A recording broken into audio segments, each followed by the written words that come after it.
Ole, ole, ole, ole. Ole, ole. This week on Tomboy Tirade. FIFA's Women's World Cup is just around the corner. Yes, and we are kicking up a storm here. I'm Danielle Warby. And I'm Tamika Butt.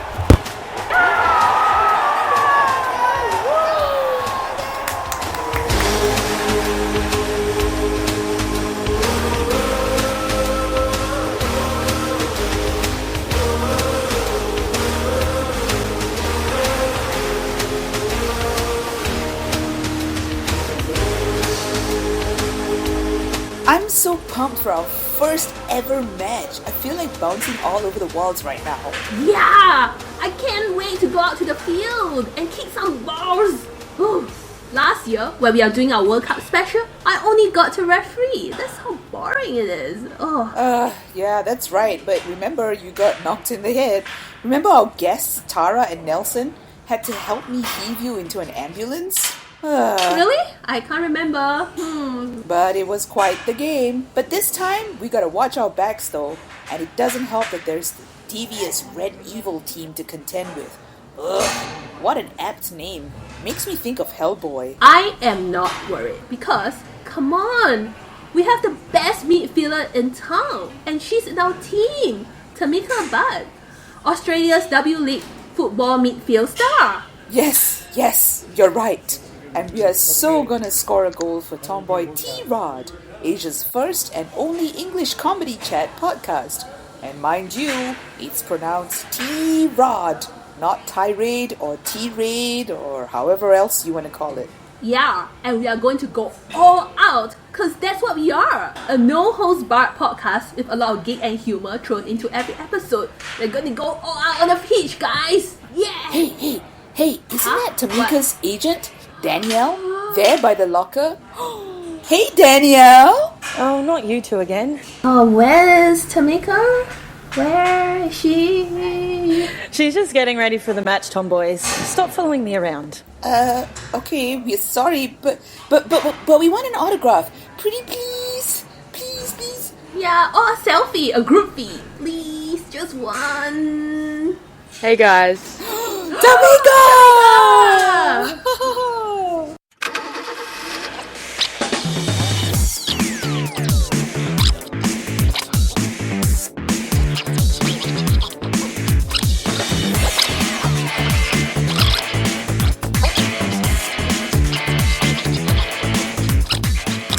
Hello, Tamika. Thank you so much for this. Yeah, we are going to print this photo up and then frame it and put it at our football altar and... No. Wall. like some incense No, and... wall. Yeah, football wall. Hush, Raven. Do you have to announce the world that we were crazy football fanatics? Ugh. No, that's cool. So now you guys both have your photo and your autograph. Would you please stop bugging me and Tamika from now on?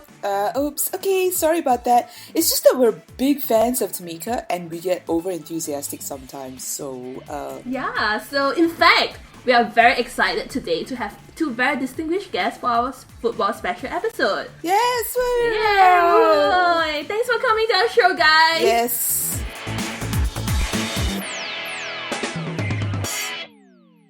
So, our very first guest is Danielle Warby, who is an advocate for women in sport, board director of the Australian Women's Sport and Recreation Association, founder and editor of sportschillers.com.au. We are very envious of her because she is going to fly all the way to Canada for the Women's World Cup. Yay! So how do you plan this big trip? So, and what are the matches are you going to attend? Yeah, man. Oh, well, I'm very, very excited. I've been planning this trip for, 4 years now. Wow. Yeah, well, ever since the last one, I was like, you know what, I have to get over and support the Matildas at the next World Cup. So, I've been pretty much planning it for that long, and only just over the last couple of months have I sort of been getting my flights together, accommodation and all of that. But yeah, obviously going to all of the Matildas games, that's my number one priority. So the first game's against the USA, and I can feel it in my bones. We are going to beat them this time. We've never actually beaten the US, so I'm very excited.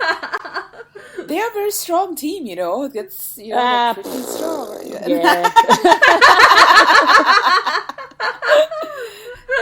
So tell us more about your role, you know, Danielle, as an advocate for women in sport. Well, it really all started about 2006. A friend of mine, her name's Bronnie McIntosh, she played rugby league and rugby union for Australia, and I used to go along to all these events that she would organise, raising money so she could go represent Australia overseas, which I thought was, well, a little bit rubbish, to be honest, that she wasn't getting support from, you know, the NRL or Australian Rugby Union to do that. So she was the person that initially inspired me to start Sporting Sheilas. The other inspiration was, again, the Matildas. I, you know, play football myself very badly, but I wanted so to... do we. Yeah. It's all about having a go. That's what I tell myself every Sunday. So I couldn't find news about the Matildas anywhere, so I decided to start a website and sort of collect what I can all in one place. And that's when social media was kind of starting. So, you know, I had actually at the time a MySpace page, but then, you know, Facebook and Twitter, obviously, and build up quite a community online of women's sport fans. So that was the beginning of it all. And I guess I'm still running that website, and I'm still, you know, very much vocal online in terms of supporting women in sport. And I joined the board of the Australian Women's Sport and Recreation Association a couple of years ago. We call it AURA for short. So if you don't want to have to say the whole thing, just say AURA. And yeah, we basically, you know, we deliver programs around mentoring for female athletes and female leaders in sport, and as well as advocate for more media coverage, for, you know, better representation for female athletes, and a whole bunch of other projects. And, you know, we're a volunteer organisation, so we do what we can to really help. You're doing a lot. I mean, wow, that's straddling quite a lot of stuff. Where do you find the time to be on social media, and where can we find you? Okay, well, you can find me, there's sportingsheilas.com.au, as you mentioned, also on Twitter at sportingsheilas, and Facebook at Sporting Sheilas as well. So if you just Google Sporting Sheilas, it's pretty easy to find the women's sports stuff. And then I've got my own account as well, obviously. So that's just my full name, Danielle Warby. So yeah, just Google me. I'm the only one in the world, so I will be the only Danielle Warby that comes up when you search. I know, because we've been stalking you for quite a while now. It's like, I think about a year now. Okay. Yes, you have. So then we come to our second guest, Tamika Butt, who is an Australian professional football midfielder who plays for the Australian women's football team, the Matildas, and Brisbane Roar in the Australian WLeague. She'll be representing her country in the upcoming FIFA Women's World Cup in Canada. So we're looking forward to it, Tamika. So when do you start playing some football? Well, our preparation for the World Cup started, I think, when the 2011 World Cup finished. So we've been training for a good 3 years or 3.5 years. And yeah, we've had some pretty intense camps at the moment. So football really hasn't stopped for us.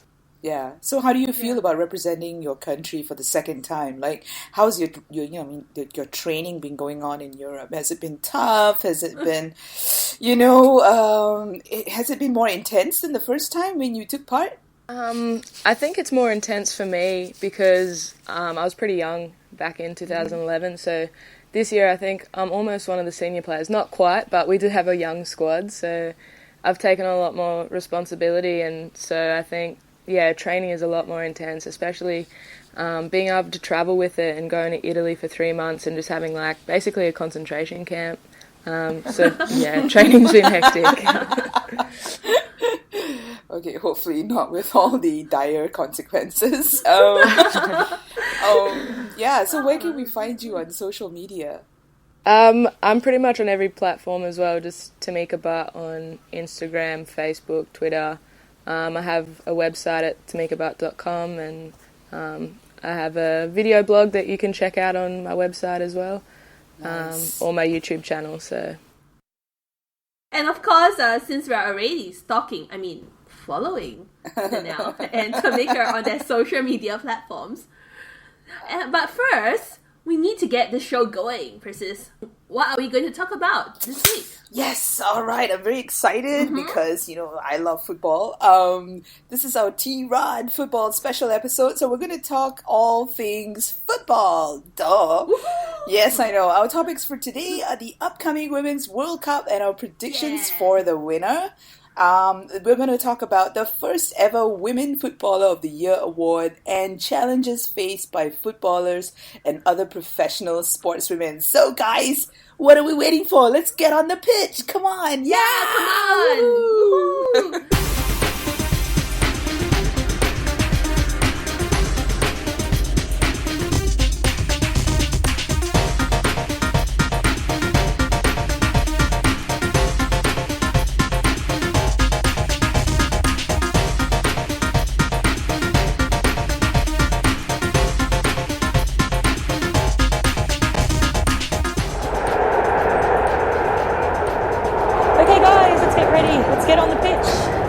Is loud. Aren't you guys excited?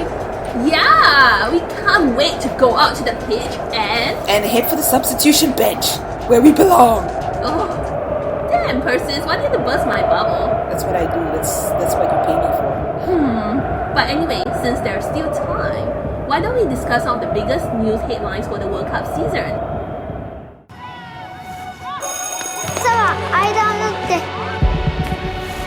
Oshuala bends the ball around the defender.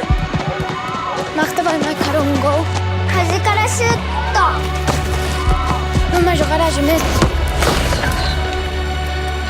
And Sinclair makes soccer history.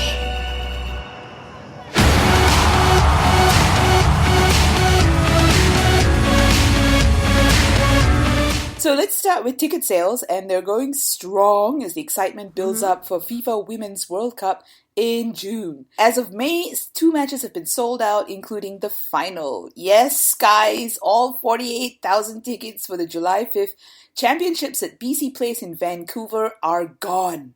They're missing, completely disappeared. Like, gone.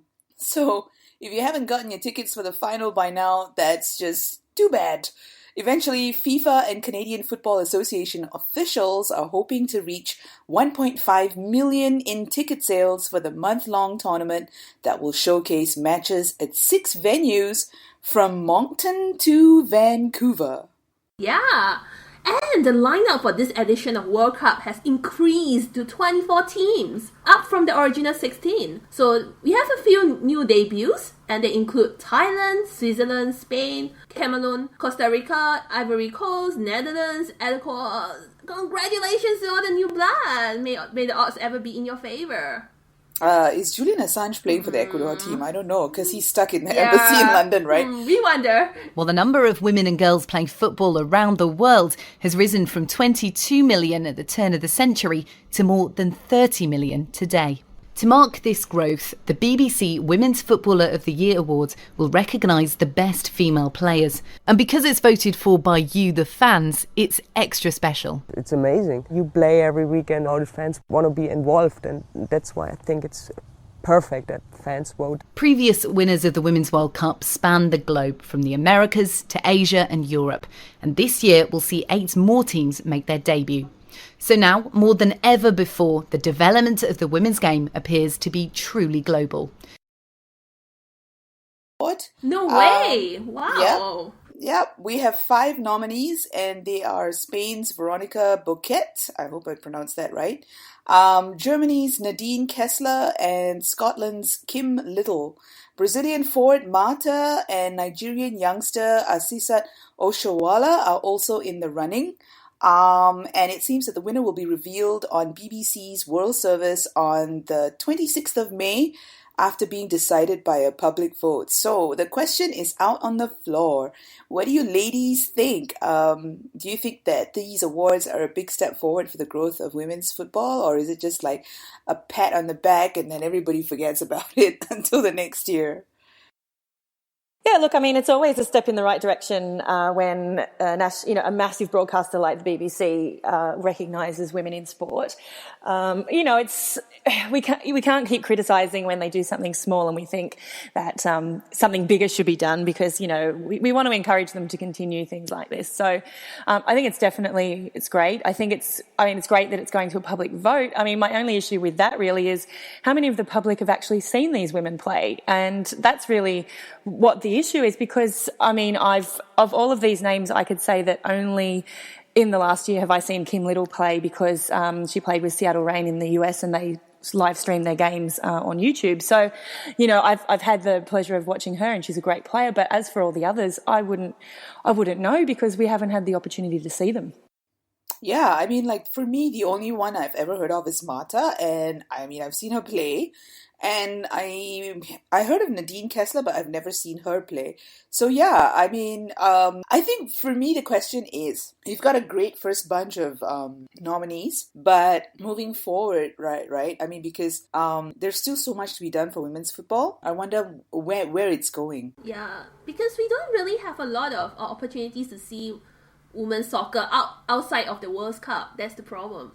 Like, I would love to see all these players on the list. Like, I would like to check them out. I want to nominate, but the only person I could nominate is Marta, and I can't even say I watched her match last year. That was because I watched her match like a few years before. So yeah, I think it's a great first step though. Like, hopefully it's a step in the right direction to getting more publicity, because I guess at this point in time we just need more people to be aware of the tournament. Because right now I'm so excited for the Women's World Cup, but I have no idea what are the local broadcasters in Singapore are doing. Like, who's bringing it? I don't see any advertisements. So how am I going to watch it? I don't know. How is it the case in Australia and Malaysia actually? Are you seeing the promotions for it right now? Or is there posters or I don't know, promos? I think the promotion's pretty limited at the moment, but it's slowly seeping out there. But I mean, when you compare it to the men's, like the extent of marketing and things that go through the women's side of sport it's lagging behind a lot. But I think with the BBC World Series Award, it's a great step. Like, I think it's an incentive for other countries to want to live stream their women's leagues and actually get it out there, and there's a possibility for streaming contracts and TV contracts and all that. So I think it's a good incentive. I mean, I think I've always said, well, I've said certainly since 2006 that the future of women's sport is online, and there's real opportunity there for associations, for teams, for clubs, to countries to actually get their games up, and also, profile the players. I mean, you would have seen just last week the US women's national team put out their 23 player profile videos up on YouTube, and that's something that, it's relatively inexpensive to prepare something like that. And I think what it does really come down to is a desire from the local federations to actually create that kind of content. And, there's plenty of people out there that could assist with this. I mean, in Australia, we've got a website called The Women's Game, which you've probably seen, who do a lot of work around football and promoting football. And, a lot of the content that's currently being created around our national team is done by fans.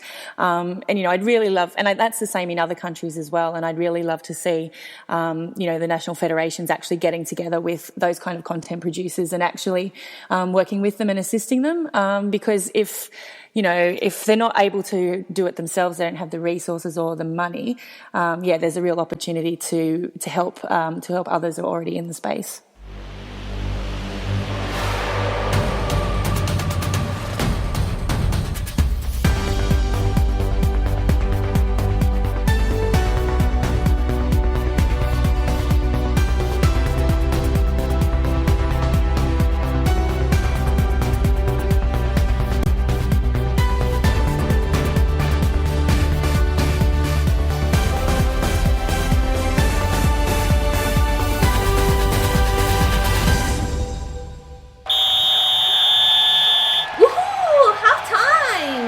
And Tamika is back.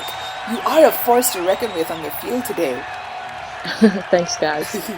Oh, yeah, I'm really not liking our opponents. Yeah, they're trying to take out Tamika down by shoving and pushing her. What's up with that? After defeating their opening matches, this has become a must-win game for the two bottom teams in Group D. It's Australia against Equatorial Guinea in Bochum.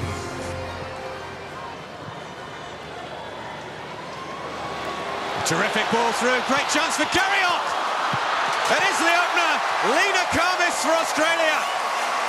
Van Ekman with the ball over the top. Carriot's shot is blocked by the goalkeeper, and Karmis was first to the loose ball, and Australia get the perfect start as far as they're concerned. The 7th FIFA Women's World Cup kicks off in Canada from June 6th to July 5th. 24 teams of the best women players from all over the world will compete for their World Championship title. This will be Australia's 6th appearance at the FIFA Women's World Cup, having only missed the maiden edition in 1991. The national team, which is also known as the Westfield Matildas, has twice reached the quarterfinals in 2007 and 2011. Which is just the last World Cup. What do you think the chances of the Matildas, scoring against, big teams? We're talking big teams here. Yeah. USA, Sweden, Nigeria. These are guys who've been, have been playing on the pitch for quite a while, and their women's teams are pretty strong. Not to say that I don't like the Matildas, but come on. We're always with the underdogs, but we just want to know what you guys are feeling right now. Yeah, especially Tamika, because she's going to go out on the pitch and face those big guys. No, I think I'm pretty excited. Again, like you said, we're going in as the underdogs, but I think that helps us. And I mean, if we only beat the USA once, may as well do it at a World Cup. So yeah, I think the whole team's got that mentality, and we're definitely going after it. Mm-hmm.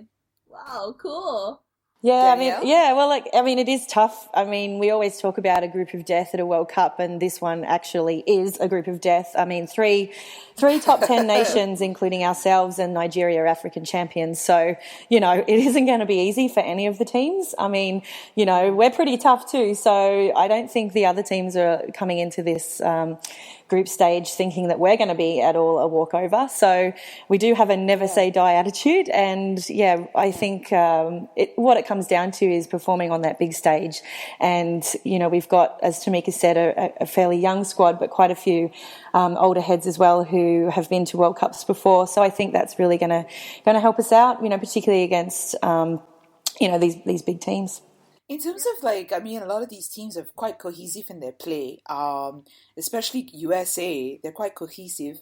And there's although you see a lot of talents in there, but they're quite strong together. And Nigeria as well, they bring on the African, method of play, which is short, fast passes, things like that. What do you guys, I'm not asking you to spill your secrets, but how do you guys prepare against teams like that who've got a certain style? What's Matilda's style? How are you guys going to go in there and find chances to score? Yeah, well, I think there's two parts to everyone's game. There's an offensive and a defensive, and I think every team will go out and play their attacking style that they've planned to play and that they've been practicing. Mm-hmm. The only thing you really change is your defense and how you break down their attack, and if you can get quick counter-attacks or things like that. So it's more, you go out there with the game plan of your attacking side, and then, you work out how to defend against theirs. Yeah, that's true. So how was it like playing the last World Cup? Could you share about your experiences in your first World Cup? Yeah, it was insane. I mean, coming from Australia and our WLeague, I think our first WLeague Grand Final, we got about almost 5,000. Wow. And then to go to our first game at the World Cup, we played in an amazing stadium in Germany. The field was perfect. Yeah. We played against Brazil too, and it was sold out. So, just having to try and hear your own players over a crowd it's insane. And you understand why the men are so passionate about it, and they get to experience that every week. So, I don't know, it's just, it makes you want to play football more, and you fall in love with the game more. And then the spirit is really very intense, isn't it? Not just from the crowds, but I think every team comes in with this really, intense fighting spirit to the pitch. Yeah, for sure. It is kind of like a life and death situation there. Like, your teammates, you know that how much effort and hard work they've put in at training and on and off the field. So I think once you finally get there, everyone's just all in, and it basically is life and death for everyone. How do you guys, I mean, this is something that I'm very curious about, like in terms of the stamina, when you guys play over a course of a couple of weeks, right? Like that, how do you guys maintain that fighting spirit, maintain that, competitive spirit, maintain that team unity? Because it can be very psychologically kind of draining. And I know that a lot of sports people go through a lot of psychological, strengthening exercises and things like that. But, you're not talking about like a week or a couple of days. You're talking about like 4 weeks, like how do you sustain that? Yeah. Well, I think physically we've trained our bodies through the preparation to be able to back up for a game, an international game the next week. So, and of course you have all your recovery, like your compression garments and your ice bars and things like that. But mentally, you just got to set goals. We set long-term goals, but in between that you have the short goals or the little milestones that you have to get over. And if you don't achieve that one, you've got to move on to the next one. So, and you're doing it collectively. So I think the team environment really helps you stay stable. Yeah, that's the thing that really I find it very fascinating, because actually people argue a lot in a team. How do you keep, going for 1 month with that collective, vision? Because, that's just something I got to take my hat off to. So how is the fan support for Matildas? Do you know of any fans, apart from Danielle, who's going over as well? Is Danielle bringing a whole team, cheerleading team there? Yeah, we've got a good fan base coming. I think there's two tour groups coming. The Green and Gold Army from the Socceroos has jumped on, and so we'll get a fair few fans there, and also of course everyone's family. So that'll probably make up a big chunk of our fan base as well. So apart from the Matildas, do you have any other favorite teams personally in this World Cup, and which country do you think will lift the championship trophy? Which is probably Matildas. Yeah, go Matildas! For sure. Like, I would love to lift the World Cup trophy, and I don't think it's out of Matilda's reach at all. I think we're a competitive team. I have a couple of friends in other national teams, so, like Germany, got a few friends there. US, there's a few friends. But, I don't know, when you go to a World Cup, they're not really your friends anymore, so I'm just tipping Matildas.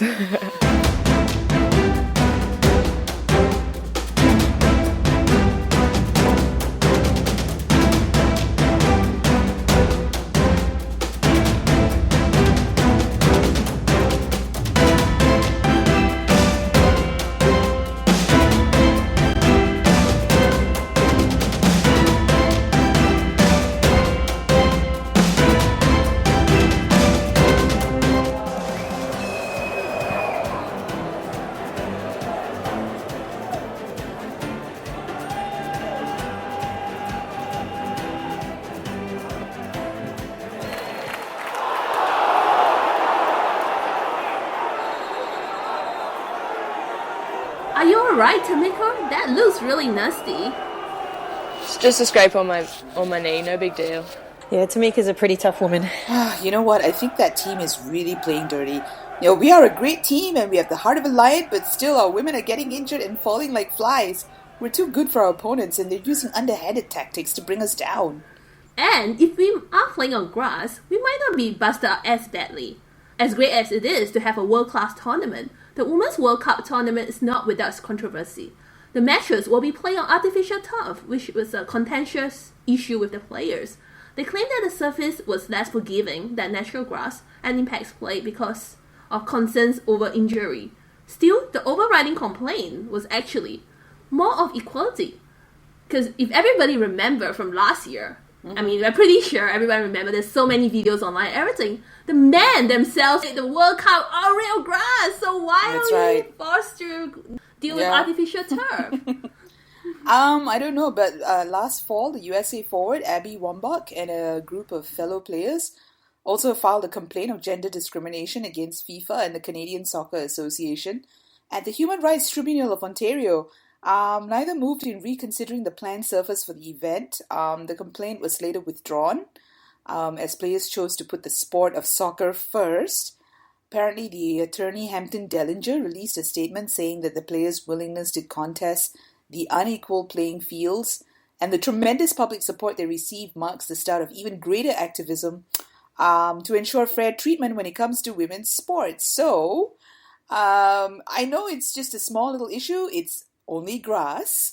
Are you disappointed with FIFA's decision to continue with the artificial turf, especially for women's soccer events, or do you agree with Dellinger's statement?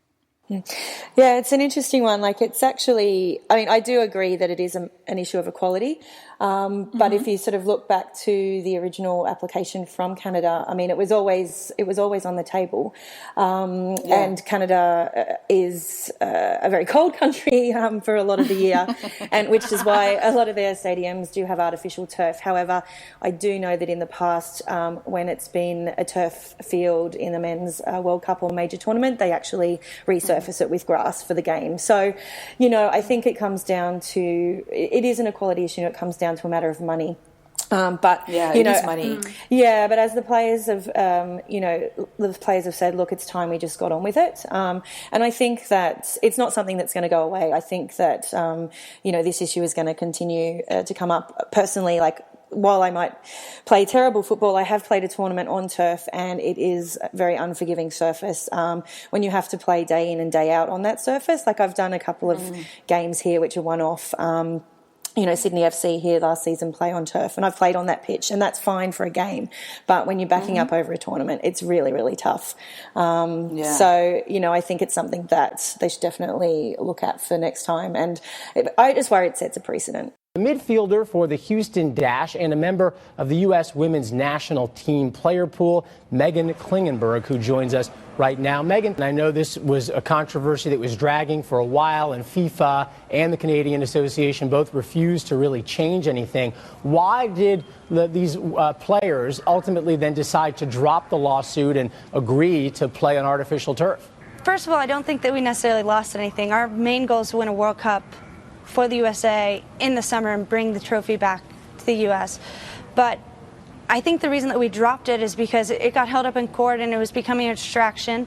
And, our focus really now is to go forward, play on turf, be the best that we can possibly be, and try and win on whatever surface we happen to be playing on at the World Cup. And I think we made the right decision there. But in terms of, like, their, do you also think that sportswomen in general face more scrutiny for their looks and image as compared to men? Or do you think that, like, for example, last year's women's cycling came to the forefront. It had less to do with amazing performances and more to do with, unfortunately, uniform design from the Colombia women team that just didn't happen to photograph well. And also from your article, Daniel, about how 4 topless models were hired to pose as athletes and parade around the red carpet with painted uniforms at an awards ceremony held to celebrate the achievement. What was that about? I mean, like, wow, I'm reading this and I'm like, I'm shocked. Yeah, I still don't really know what happened there. I mean, that's the thing. It was a awards night to actually celebrate the achievements of female athletes. The intention was very good on the part of the magazine that hosted the events, but somebody somewhere had an idea and someone didn't check it, and God knows what happened. But yeah, that's what we ended up with. And, it just shows to me how far we still have to come when, an event purporting to actually promote female athletes and the achievement of female athletes can still get it so very, very wrong. And I think, there is, there's obviously a lot more scrutiny on women's looks as opposed to their ability, but I think that is changing, and I think there's a lot of really great media out there that are, no longer doing that. It's a slow and sure change, but it is happening. And, I think what it's going to come down to is, the sponsorship side of things, I guess, because you talked about it briefly there before, but one of the things that is a bit of an elephant in the room as far as I'm concerned is sponsorship of men's sport. If you look at it from a business perspective, a marketing perspective, a return on investment perspective, a lot of these companies that put big bucks are not getting a return on their investment.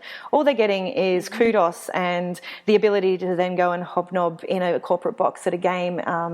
So they're actually tapping into the status of that sport. They're not looking at it from essentially a business angle in terms of bringing in more business to the company in that traditional sense. What they are looking at it is a way to, I guess, impress their friends. But when it comes down to women's sport, the questions that I often hear from sponsors is, well, what do we get out of it? How much more business will we get from this? So we're asking different questions of the sport. And I think once we kind of break that down and that changes, and we start to have more respect for women's sport, more women's sport on TV, you'll start to see the money come in. And I mean, it's not just money and sponsorship. It's, it's broadcast, it's fans. I mean, as fans, we have a responsibility to get out there and support our female athletes. So it's not, there isn't one quick fix to this. There's several areas that all feed into each other. You get a lot of, as you said, a lot of male football counterparts actually tend to get a hell of a lot of sponsorships aside from the sporting goods that they are ambassadors of. Like, for example, you have Ronaldo, I mean, advertising for KFC. You're like, what? It doesn't make sense to me because, you're a footballer, you're supposed to be healthy, but you're eating totally unhealthy food. And then, it just comes to a point that I find that they're very myopic about the audience because a lot of women are very, very capable. They're earning a lot. But speaking about the game, how is the women's football scene like in Australia? Because I've heard about the Socceroos; they're pretty big. What's it like? Is it healthy? Is it going where it needs to go? Is response to the sport for women pretty positive right now in Australia? Yeah, because you guys have been in the World Cup for like 6 times, which is quite a record. That's right. So obviously there must be a strong support. Yeah, and culture as well. Yeah, I think football in Australia has come a long way, especially with the introduction of the WLeague. So the WLeague is the Australian Women's National League, equivalent to the A-League, which is the men's league. And it's been going for 7 seasons now. The unfortunate ABC cuts were quite devastating for our game. But in saying that, with the views that we had, we might not have the same amount of spectators at the game, but we were getting a lot of TV views. And I think just that little bit of insight is for us, and I think boosts FFA's efforts to try and get us back on TV and push a little bit more of the marketing side our way. But on the field, our women are amazing. I'm amazed by the youth players coming through our under-20 team and even younger than that. I think we just have passionate footballers, and that's what's helped us. I mean, we're ranked number 10. We've been to that many World Cups and to 2 quarterfinals. So, I don't know, we've got the skill on the field, and I think it's just purely coming from passionate footballers.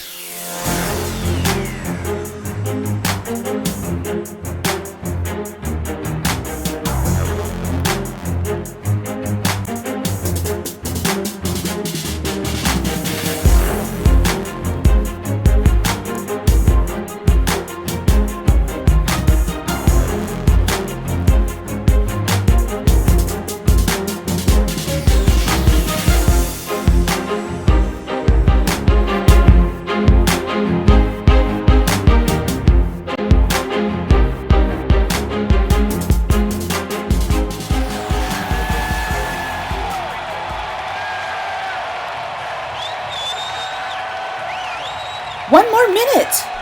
And both teams are still goalers! Looks like we're heading for a draw. It's time to do something really drastic, guys. Yeah, we're playing quiz. Hands on your ball. Question number 1. Who won the first ever FIFA Women's World Cup? Is it A, Norway, B, Canada, C, Brazil, D, USA? Oh God! D, USA. I think it's Norway. I'm not sure though. USA. No way. Okay, and the answer is USA. Oh, I win! 1 point for Princess. That's right, they've got 2 stars on their jersey. Had to be them. Okay, so we have the second question. This has some names and really bad names as well. I'll try my best not to butcher them too badly. Okay. Who among the following football players scored the most goals in the 2011 edition of the FIFA Women's World Cup? Is it A, Sawa Homeda, B, Mata, C, Abby Wambach, D, Lisa Dalslicks? I think it's Marta, if I'm not mistaken. Oh, it could be Abby Wambach. Ah! Yeah, I'm trying to remember who was holding that golden boot. I think it was Sawa, maybe. Okay. Sawa got man of the match for the grand final. Oh, okay. Maybe that's what I'm thinking. Because I remember her holding a trophy. Yeah. I want to say Abby Wambach, but I'm not entirely sure. Yeah. Also not very sure. And the answer is actually Sawa. You're right. Oh, Danielle! Well done. Which among the following countries has hosted the FIFA Women's World Cup twice?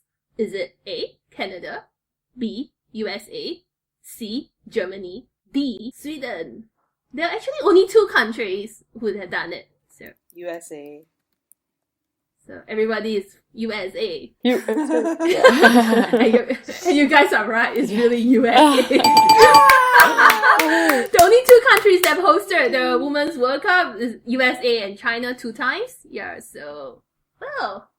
Okay, it will be Canada's first time hosting this. Okay, 4th question. During the FIFA Women's World Cup in 2007, Germany beat Argentina in the first match.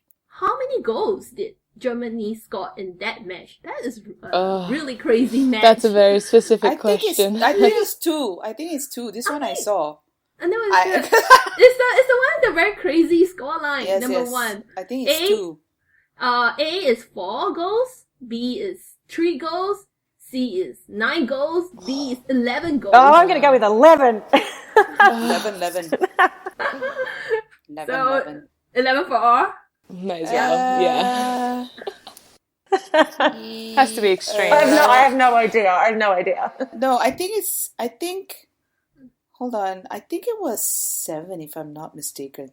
Okay, 7 for Persis, 11 for the 2 other for Danielle and Tamika. And the answer is D is 11. That's ridiculous. That is like the craziest scoreline I ever seen in my whole life. I couldn't believe it. I actually watched the match. Like, I was like, what?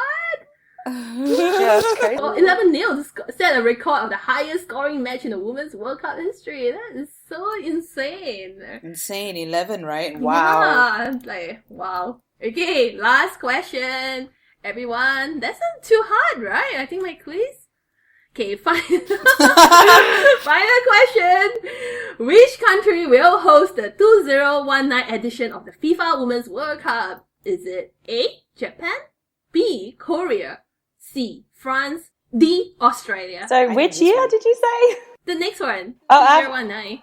After Canada? France, yeah. Yeah, after. France. It was only between 2 countries, wasn't it? Bonjour. Is it bonjour for everyone? Bonjour, croissant. Oh no. And the answer is yes, it's C, France. Bonjour. Yeah! Croissant wins. No way! Did the referee just give the other team a free kick? Oh, that's not what we meant by drastic. And we are all caught up. Oh no! Oh. Well, good luck, guys. Good luck. Win this one for us. Oh, I don't really want to go to the pitch. I'm not sure I know what I'm doing.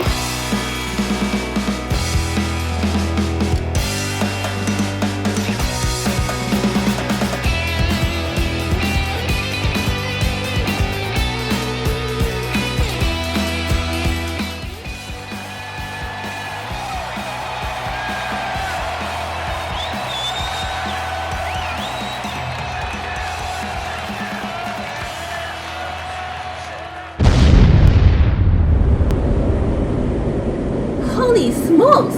That's heck of a kick! Is that even legal?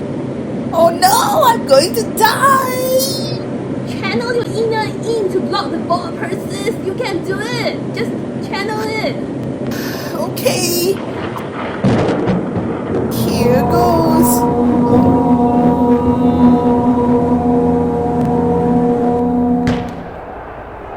Great work, Persis. Woohoo! There is still hope.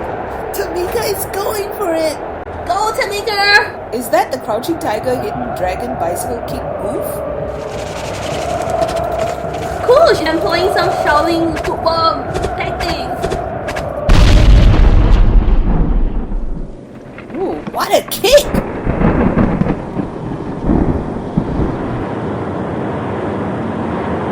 So the ball is heading towards the post and it's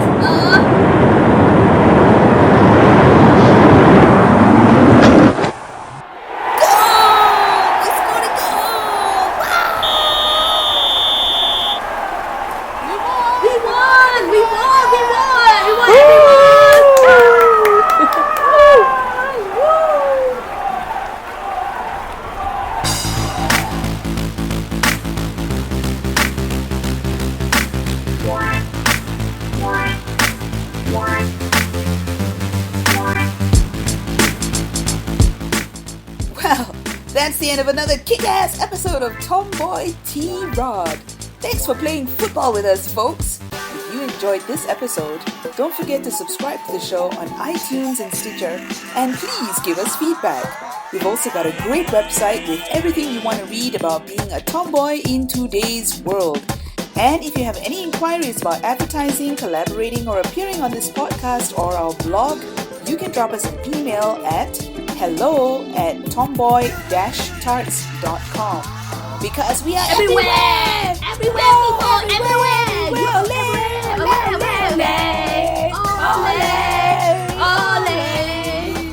So until the next 2 weeks, folks, happy footballing! Ciao and adios, amigos! Ole!